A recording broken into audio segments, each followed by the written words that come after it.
Hello hello dear student, एक बार फिर से आपका स्वागत है आपके अपने जीनियस फाउंडेशन इंस्टीट्यूट में। तो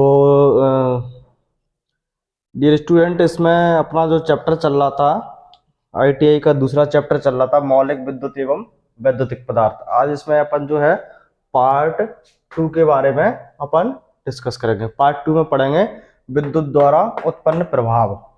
क्या है कि विद्युत, मैंने एक चीज पहले स्टार्टिंग के दिन में एक परिभाषा बताई थी, विद्युत को ना तो विद्युत ऊर्जा कैसी हुई, इसको ना तो देख सकते ना छू सकते, इसको केवल इसके प्रभाव द्वारा महसूस कर सकते हैं।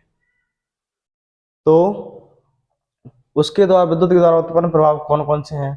पहला आता है तापीय प्रभाव आता है, चुंबकीय प्रभाव आता है, रासायनिक प्रभाव आता है, शारीरिक प्रभाव आता है। तो आज अपन सबसे पहले उसके अंतर्गत तापीय प्रभाव पढ़ेंगे। तो तापीय प्रभाव के बारे में अध्ययन करेंगे और सभी छात्रों से विशेष निवेदन है कि वीडियो को सभी देखते रहें और लाइक करते रहें और अपने साथियों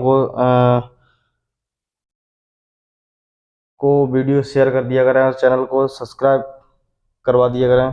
प्रयास करेंगे कि अपना ये सिस्टम लाइव ही हो जाए, कि जब तक 1000 सब्सक्राइबर नहीं हो जाएंगे तो लाइव होने का भी कोई मतलब नहीं है। तो करीबन फिर भी अपन ऐसे ही इसको कवर करते चलेंगे।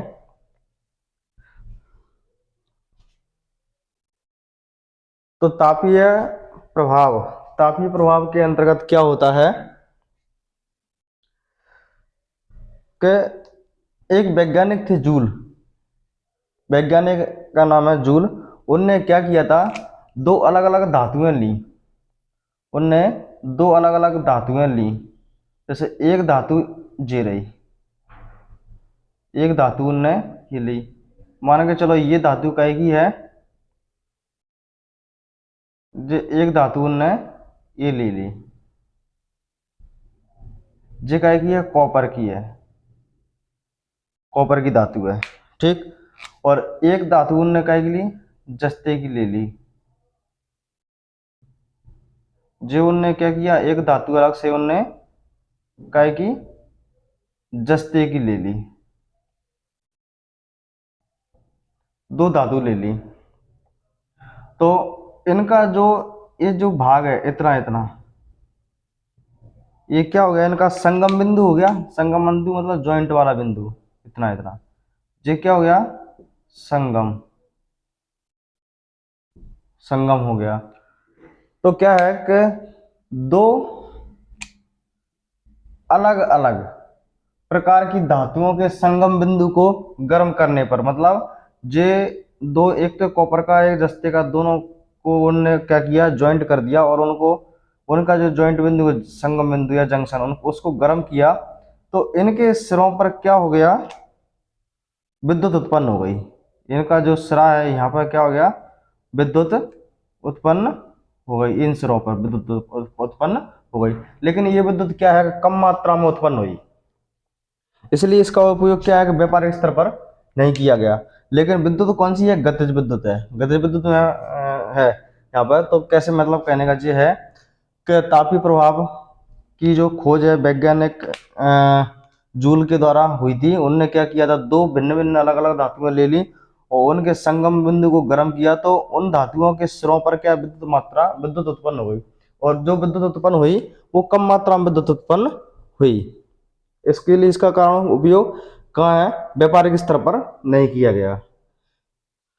और जो है इतना इतना, ये संगम बिंदु, जिसको बोलते हैं संगम बिंदु, इसको क्या बोलते हैं, थर्मोकपल विधि भी कहा जाता है। थर्मोकपल विधि। अगर पूछ लिया जाए कि थर्मोकपल में क्या होता है, थर्मोकपल विधि में होता क्या है, तो थर्मोकपल में जो होता है कि दो अलग अलग धातुओं के संगम को या जंक्शन को गर्म किया जाता है, तो उनके सिरों पर क्या हो जाता है, विद्युत उत्पन्न हो जाती है। लेकिन ये विद्युत कम उत्पन्न होती है, विद्युत उत्पन्न हो जाती है। इसलिए इसको क्या बोलते हैं, तापीय प्रभाव, थर्मोकपल विधि भी कहते हैं। और इस प्रभाव की खोज वैज्ञानिक जूल के द्वारा की गई थी।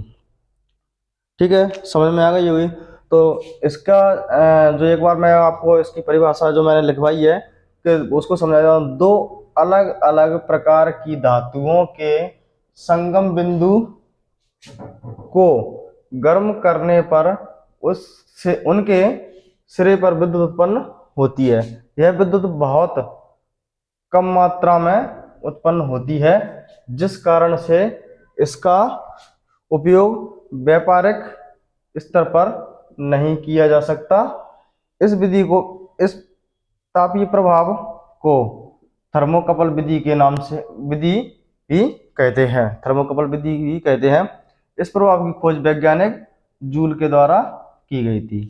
तो क्या इस विधि में कुछ नहीं है, थोड़ा सा बस इसमें प्रभाव में क्या है कि धातुओं के दो अलग अलग धातुओं के जंक्शन को या संगम को गर्म किया जाता है। इसको यहाँ पर गर्म करेंगे, यहाँ पे इसको गर्म करेंगे तो क्या हो जाएगा, इनके सिरों पर विद्युत उत्पन्न हो जाएगी। तो यही थर्मोकपल विधि है। अब तापीय प्रभाव है। अब तापीय प्रभाव के बाद में अब इसमें अगला प्रभाव जो आता है वो आता है चुंबकीय प्रभाव। अगला दूसरा जो प्रभाव है वो है चुंबकीय प्रभाव।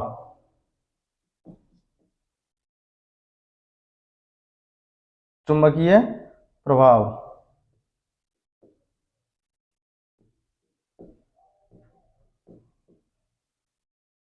चुंबकीय प्रभाव चुंबकीय प्रभाव के बारे में समझेंगे।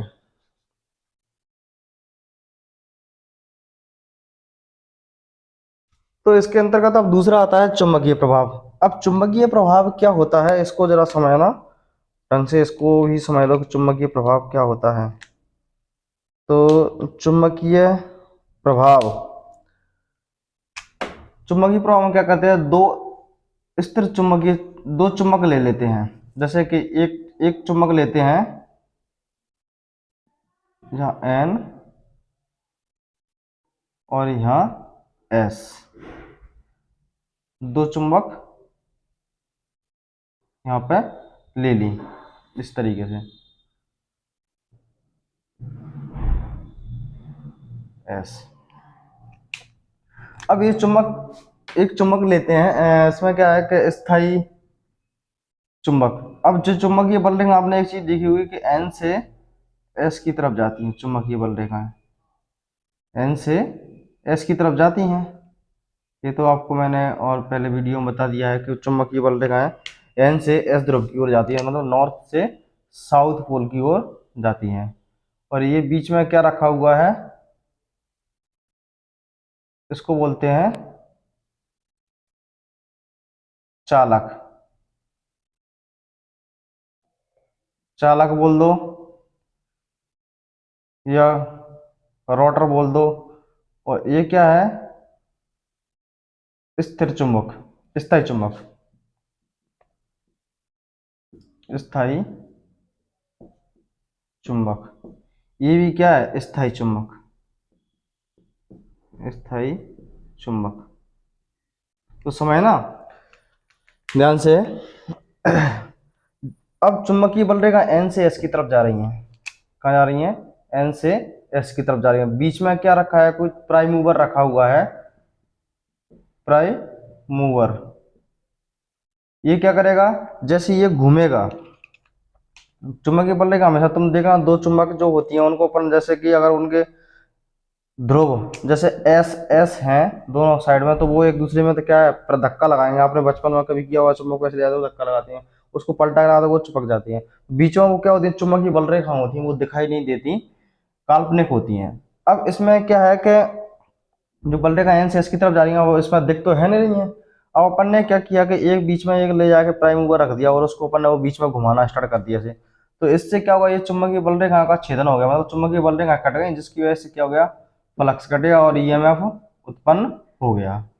ईएमएफ उत्पन्न हो गया और ये ईएमएफ विद्युत वाहक बल, ईएमएफ क्या बोलते हैं, विद्युत वाहक बल। तो विद्युत वाहक बल यहाँ उत्पन्न हो गया। और ये विद्युत वाहक बल क्या होता है, विद्युत को प्रवाह करने वाला बल होता है, विद्युत को प्रवाह करने वाला बल होता है। ठीक, क्लियर समझ में आ गई होगी इस चीज को। क्या होता है कि स्थिर चुंबकीय क्षेत्र में चालक को घुमाने से या गतिमान चालक को घुमाने से बल रेखाओं का छेदन होता है, जिसकी वजह से ईएमएफ उत्पन्न हो जाता है, और जो मतलब ईएमएफ बोल दो चाहे विद्युत भाग बल उत्पन्न हो जाता है, या विद्युत भाग बल विद्युत प्रवाह, विद्युत को प्रवाह करने वाला बल होता है। ठीक, तो इसको जो इसकी जो खोज करी गई थी चुंबकीय प्रभाव की, जो दो वैज्ञानिक थे, इसको इलेक्ट्रोमैग्नेटिक इंडक्शन भी बोल देते हैं, चुंबकीय प्रभाव इलेक्ट्रो। तो चुंबकीय प्रभाव की जो खोज की हुई थी सबसे पहले ओरस्टेड नाम के वैज्ञानिक के द्वारा की गई थी।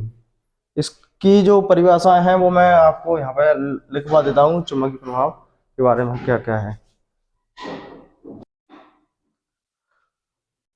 तो ये चुंबकीय प्रभाव हो गया। चुंबकीय प्रभाव के बारे में मैंने यहाँ पर लिख दिया कि यदि किसी स्थिर चुंबकीय क्षेत्र में, यदि किसी स्थिर चुंबकीय क्षेत्र में, स्थिर चुंबकीय क्षेत्र का है ये जो है फिक्स है, स्थिर चुंबकीय क्षेत्र एन से एस की तरफ जो बल रेखाएं जा रही हैं ये इतना इतना क्या है, स्थिर चुंबकीय क्षेत्र है। स्थिर चुंबकीय क्षेत्र में चालक को घुमाया जाए, ये क्या है, ये जो रेड रेड जो दिख रहा है ये वाला, ये वाला, ये क्या है, चालक। चालक को घुमाया जाए तो चुंबकीय बल रेखाओं का छेदन होता है, मतलब ये जो बल रेखाएं जा रही हैं ये जो घूमेगा तो बीच में बल रेखाओं का छेदन होगा, मतलब बल रेखाएं कट जाएंगी, जिस वजह से क्या हो जाएगा, फ्लक्स कट जाएगा और ईएमएफ उत्पन्न हो जाएगा। मतलब ईएमएफ मतलब विद्युत भाग बल उत्पन्न हो जाता है। यह विद्युत धारा को प्रवाह करने वाला बल होता है, जो ईएमएफ होता है विद्युत धारा को प्रवाह करने वाला बल होता है।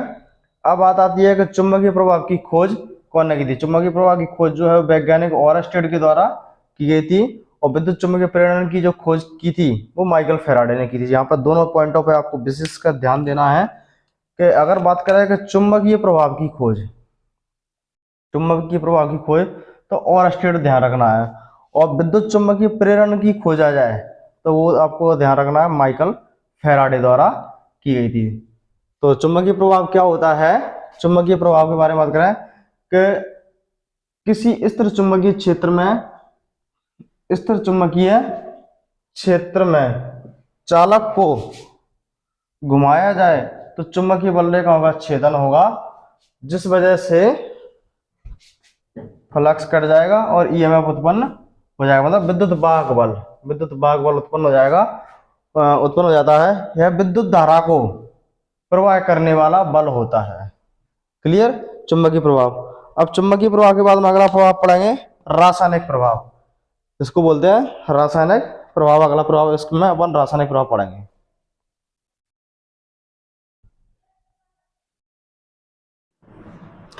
अब तीसरा जो प्रभाव आता है वो आता है रासायनिक प्रभाव। और रासायनिक प्रभाव क्या होता है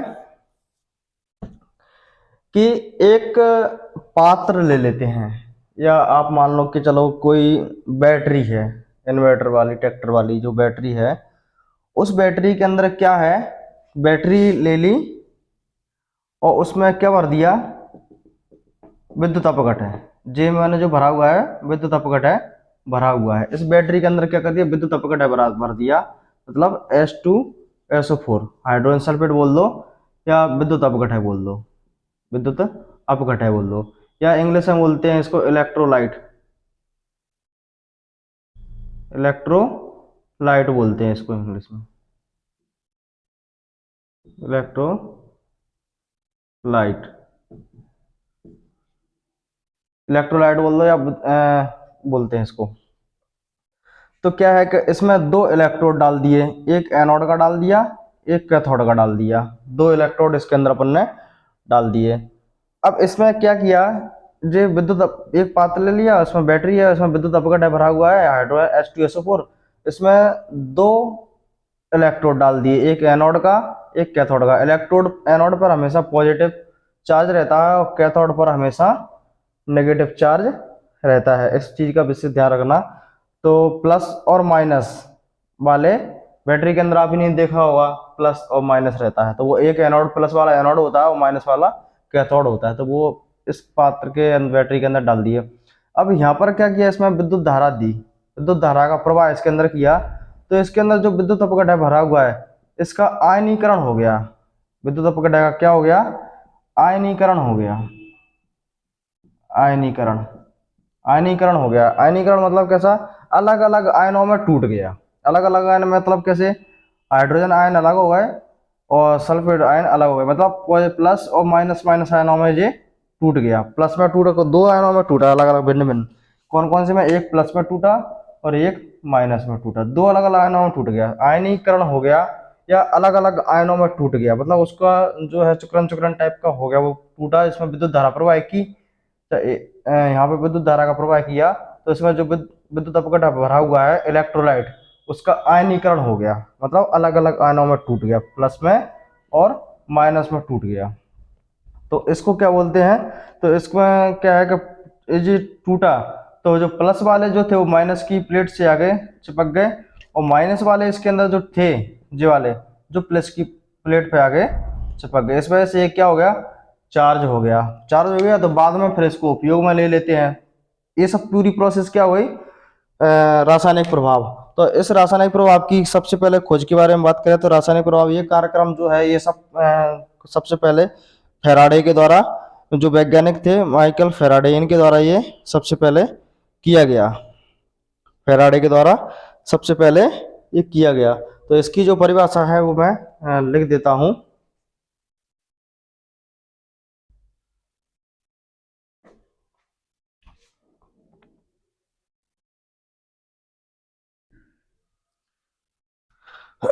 तो जब किसी रासायनिक विलयन, या बैटरी लिख लो यहाँ पे आप अपने समझने के लिए, बैटरी, क्योंकि जो रासायनिक विलयन होता है, विद्युत अपघटन भरा होता है, वो बैटरी के अंदर ही भरा होता है। तो जब किसी रासायनिक विलयन, कोष्टक में मैंने बैटरी लिख दिया, बैटरी में धारा प्रवाह की जाती है, तो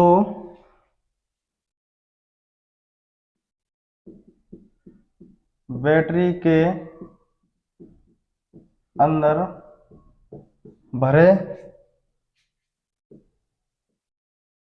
विद्युत अपघटय का, भरे विद्युत अपघटय का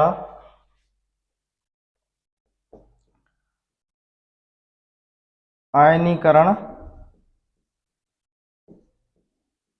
हो जाता है, आयनीकरण हो जाता है। आयनीकरण, यहाँ पर एक चीज आप लिख सकते हैं, आयनीकरण या अलग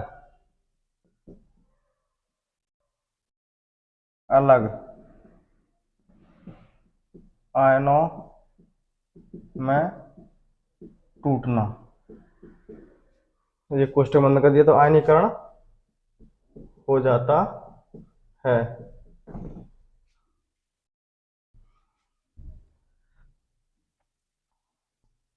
अब यहाँ पर बात करते हैं कि रासायनिक प्रभाव की जो खोज है वो किसने की थी। तो रासायनिक प्रभाव की खोज वैज्ञानिक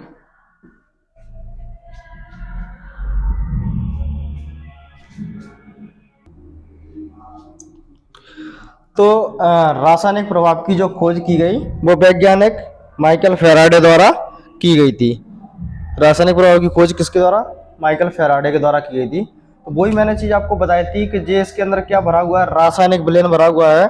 और जब किसी रासायनिक विलयन बोल दो या विद्युत अपघटन बोल दो, तो जब किसी रासायनिक विलयन या विद्युत अपघटन में विद्युत धारा प्रवाह की जाती है, तो विलयन का बैटरी के अंदर जो भरा विद्युत अपघटन का आयनीकरण हो जाता है, मतलब अलग अलग आयनों में टूटना, प्लस में और माइनस में। तो जे प्लस की क्षण है, ये माइनस की क्षण है, तो माइनस वाले जो टूटेंगे तो वो प्लस की क्षण पर चिपकेंगे, और प्लस वाले जो टूटेंगे वो माइनस की क्षण पर चिपक जाएंगे, प्लेट पे चिपक जाएंगे। इसकी वजह से बैटरी क्या हो जाती है, चार्ज हो जाती है। तो इसको कौन सा प्रभाव बोलते हैं, रासायनिक प्रभाव। खोज किस वैज्ञानिक ने की थी, इसकी खोज जो की थी माइकल फैराडे के द्वारा की गई थी। तो जब किसी रासायनिक विलयन या बैटरी में धारा प्रवाह की जाती है, तो बैटरी के अंदर विद्युत अपघटन का आयनीकरण या अलग अलग आयनों में हो जाता है, टूटना है, आयनीकरण हो जाता है। अब बात करते हैं, अगला आता है एक्स किरण प्रभाव।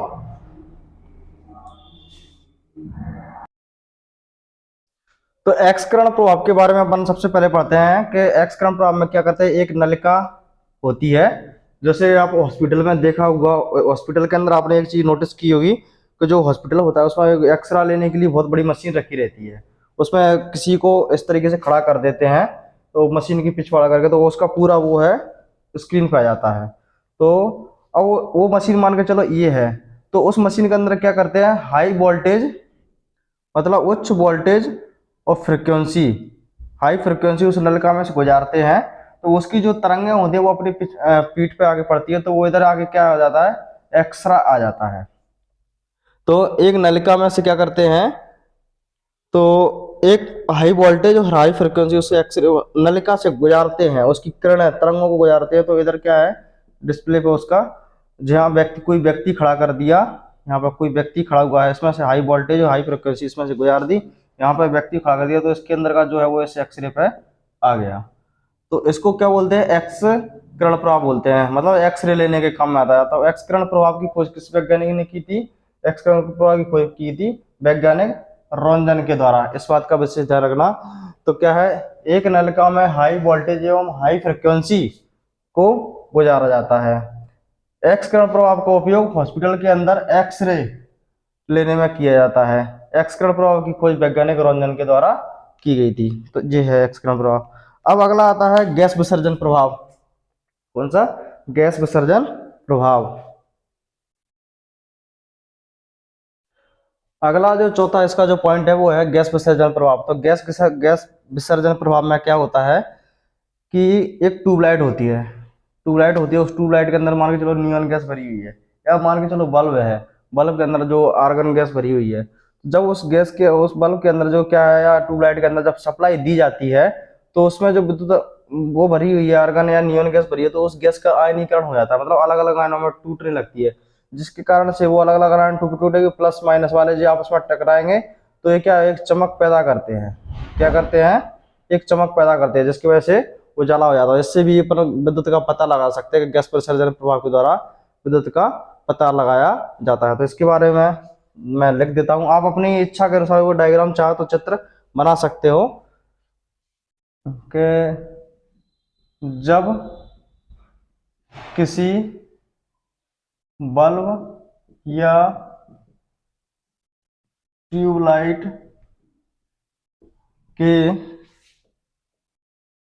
अंदर भरी गैस, यहां लिख लो आर्गन या नियॉन भरी गैस में विद्युत धारा प्रवाह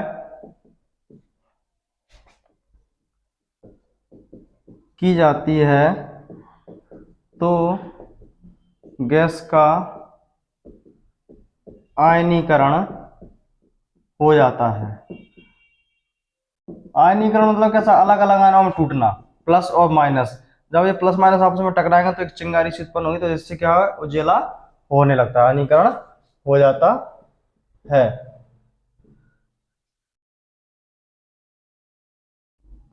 तो कुछ चीजों के मैं आपको नाम लिखवा देता हूँ, वो गैस विसर्जन के सिद्धांत पर काम करते हैं। जैसे कि यहाँ पे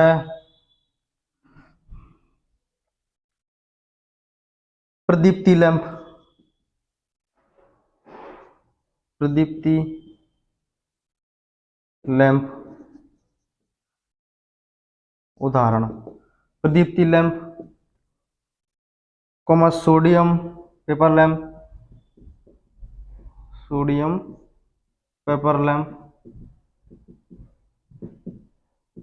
मरकरी, मरकरी आदि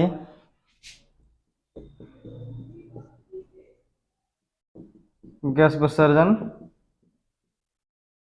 सिद्धांत पर कार्य करते हैं। ये चीज ध्यान रखना कि जब किसी बल्ब या ट्यूबलाइट के अंदर, जब किसी बल्ब हो, चाहे आप एक कोई बल्ब हो तो ट्यूबलाइट हो, ट्यूबलाइट के अंदर भरी गैस में भरी गैस, अब उसके अंदर आर्गन भी भरी रहती है और नियॉन भी भर देते हैं, हीलियम भी भर देते हैं, जो भी है नियॉन भर देते हैं। भरी गैस में तो धारा प्रवाह है की जाती है, तो गैस का आयनीकरण हो जाता है। इसकी वजह से वो क्या हो जाता है, चमकने लगती है, उजला हो जाता है। तो जैसे कि प्रदीप्ति लैंप है, सोडियम पेपर लैंप है, मरकरी आदि, ये क्या है, गैस विसर्जन लैंप के सिद्धांत पर कार्य करती है। गैस विसर्जन प्रभाव के बाद में आता है शारीरिक प्रभाव, अगला इसका। तो इसको नोट कर लेना और समझ लेना। और सभी स्टूडेंट से मेरा निवेदन है कि वीडियो को अधिक से अधिक स्टूडेंटों को शेयर कर दिया करो, और जितना ज़्यादा हो जाए कि सब्सक्राइबर बढ़ जाए, तो क्या है कि ऑनलाइन क्लास हो जाएगी। अभी क्या है कि ऐसे वीडियो रिकॉर्ड करके ऑफलाइन अपलोड करना पड़ता है। जब तक ऐसे काम चलाओ, सब्सक्राइबर बढ़ जाएंगे थोड़े, तो इससे क्या है कि ऑनलाइन करेंगे अपन, डायरेक्ट ऑनलाइन होगा फिर। अब अगला जो आता है शारीरिक प्रभाव, शारीरिक प्रभाव जो पांचवा है वो कौन सा है, शारीरिक प्रभाव।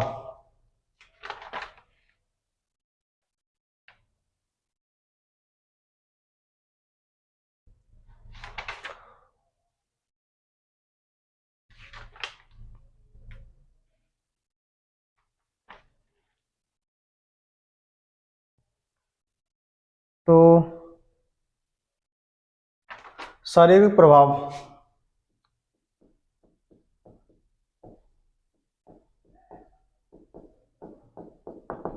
शारीरिक प्रभाव। अब मानव जो होता है, विद्युत को जो व्यक्ति जो होता है उसको विद्युत का जो झटका लगता है, उसके बारे में, शारीरिक प्रभाव के बारे में, क्या शारीरिक प्रभाव से भी विद्युत का पता लगाया जा सकता है। तो शारीरिक प्रभाव के बारे में बात करें तो व्यक्ति को 90 वोल्ट की सप्लाई पर, कितने, 90 वोल्ट की सप्लाई पर, चाहे वो एसी हो या डीसी हो, 90 वोल्ट की सप्लाई पर उसको झटका लग जाएगा। 90 वोल्ट की डी सप्लाई पर उसको क्या हो जाएगा, विद्युत झटका लग जाएगा। 90 वोल्ट, चाहे वो एसी सप्लाई हो चाहे डीसी। अल्टीमेटली एसी मतलब अल्टरनेटिंग करंट, चाहे डायरेक्ट करंट हो, बैटरी वाला, और जे नॉर्मल करंट। तो 90 वोल्ट हो तो उसको डीसी आराम से उस पर क्या है, करंट लग जाएगा। और बात करते हैं जैसे कि 0 से 5 मिली एम्पियर इतने के बीच का अगर करंट है, तो व्यक्ति को क्या होगी, झंझनाहट महसूस होगी, झंझनाहट महसूस होगी। और यदि 5 एम्पियर से, सॉरी 5 मिली एम्पियर आएगा यहाँ पे, मिली एम्पियर, 0 से 5 मिली एम्पियर के बीच में झंझनाहट होगी, और 0 से 5 मिली एम्पियर से 20 मिली एम्पियर के बीच में उसको क्या हो जाएगा, झटका लगेगा उसको। क्या लगेगा, झटका लगेगा उसको, दर्दनाक झटका लगेगा।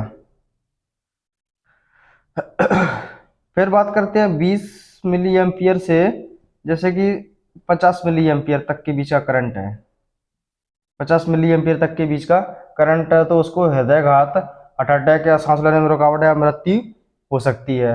और 50 से 100 मिली एम्पियर के बीच का अगर करंट है, तो उसकी मृत्यु भी, मतलब मृत्यु नहीं, सॉरी, उसकी आग लग जाएगी, उसमें जल जाएगा वो। जैसे आपने कुछ दिन पहले एक वीडियो देखी थी, उस व्यक्ति में ऐसे आग लग गई थी ट्रेन की पटरी की, उस पर ट्रेन पर चढ़ गया था। तो इसमें क्या हो जाता है, जे शारीरिक प्रभाव के बारे में। तो शारीरिक प्रभाव के बारे में है, तो मैं इसका लिख देता हूं, आप नोट कर लो। शारीरिक प्रभाव के बारे में नोट कर देता हूं।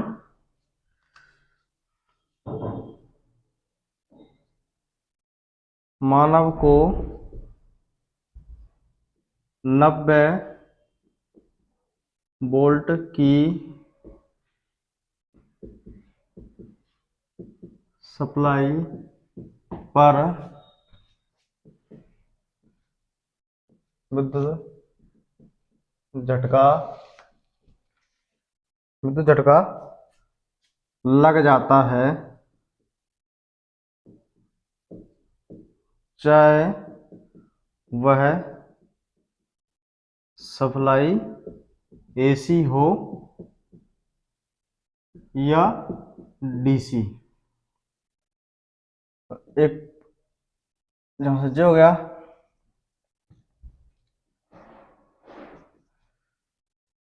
0 से 5 मिली एम्पियर के करंट, 0 से 5 मिली एम्पियर के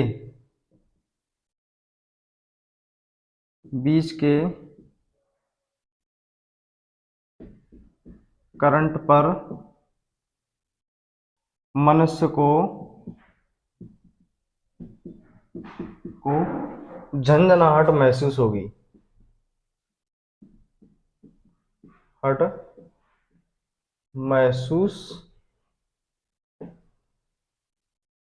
महसूस होगी।